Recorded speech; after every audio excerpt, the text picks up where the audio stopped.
दोस्तों, great expectations Charles Dickens का एक फेमस नॉवल है जो पहली बार 1860 टू 1861 में सीरियल फॉर्म में पब्लिश हुआ था। यह नॉवल एक अनाथ लड़के पिप की स्टोरी है जो लाइफ में अपनी पहचान बनाने और हाई सोसाइटी में जगह पाने के लिए संघर्ष करता है। इस स्टोरी में पिप के लाइफ के डिफरेंट स्टेज उसकी एम्बिशंस, लव और उसके मोरल कॉन्फ्लिक्ट्स को शो करता है।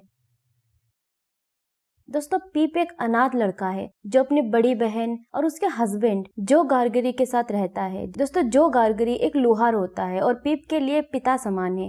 एक दिन पिप क्रिसमस के पहले इवनिंग पर कब्रिस्तान में एक खतरनाक कैदी मैगविच से मिलता है जो उसे धमकाकर खाना और एक फाइल लाने को कहता है ताकि वह अपनी बेड़ियां काट सके। पिप डर के मारे उसकी बात मानता है और उसकी मदद करता है। दोस्तों, कुछ टाइम बाद पिप को पास के एक रिच वुमेन मिस हैविसम के घर बुलाया जाता है जो अपने ही घर में सेपरेट रहती है। मिस हैविसम एक अमीर लेकिन अनहैप्पी वुमेन है जिसे कभी उसके लवर ने धोखा दिया था। मिस हैविसम की एडॉप्टेड डॉटर एस्टेला है जो बहुत ही सुंदर है लेकिन साथ ही हार्टलेस भी। पिप को एस्टेला से प्यार हो जाता है लेकिन वह पिप को बार बार नीचा दिखाती है और उसके लोअर सोशल स्टेटस का मजाक उड़ाती है। के बावजूद भी पिप एस्टेला के प्यार में पड़ जाता है और खुद को बेहतर बनाने की कोशिश करता है।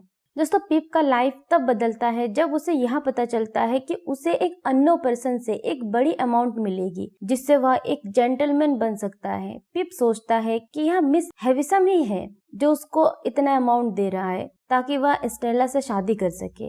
पिप लंदन चला जाता है और वह अपर क्लास का हिस्सा बन जाता है लेकिन धीरे धीरे उसे फील होता है कि इस पैसे और समाज में कोई रियल सेटिस्फेक्शन नहीं है।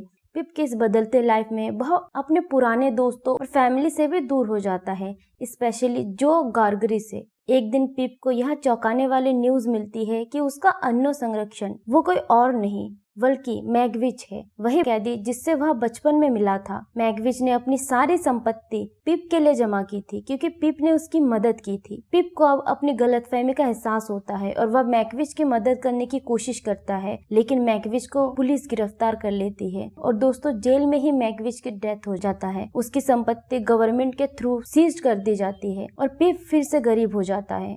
दोस्तों, पिप को अपने लाइफ की रियलिटी का एहसास होता है और वह जो के पास वापस चला जाता है। जो ने पिप के सारे कर्ज चुका दिए थे और पिप की बहन के डेथ के बाद जो ने उसकी देखभाल की थी। पिप की यह जर्नी उसे उसकी मोरलिटी और वैल्यू का सही एवोल्यूशन करने के लिए मजबूर करती है। एंड में पिप अपने दोस्त हार्बर्ट पाकेट के साथ बिजनेस में शामिल हो जाता है और एक सिंपल लेकिन सेटिस्फाइंग लाइफ जीने लगता है। नॉवेल का एंड दो अलग अलग तरीके से हुआ है। एक एडिशन में पिप और एस्टेला का मिलना होता है लेकिन वे केवल दोस्त रहते हैं, जबकि दूसरे एडिशन में इंडिकेशन मिलता है कि वे फिर से एक साथ हो सकते हैं। पिप की स्टोरी इस बात को डिस्क्राइब करता है कि कैसे सोशल क्लास और एम्बिशंस किसी पर्सन के लाइफ और मोरालिटी को इफेक्ट करती है। पिप की हाई सोसाइटी में जगह पाने की लालसा उसे अपनी रियल लाइफ और रिलेशन से दूर कर देती है। पिप और एस्टेला का रिलेशन लव की डिफिकल्टीज और कंफ्यूजन्स को शो करता है। एस्टेला की हार्टलेसनेस और पिप का इसके लिए प्यार इस बात का सिंबल है कि लव में क्या हो सकता है और क्या नहीं हो सकता। पिप की जर्नी पश्चाताप, सेल्फ एक्चुअलाइजेशन और मोरल डेवलपमेंट की स्टोरी है। वह अपनी लाइफ में गलतियों को पहचानता है और उनके लिए पश्चाताप करता है और जिससे उसकी मोरलिटी में इम्प्रूवमेंट होता है।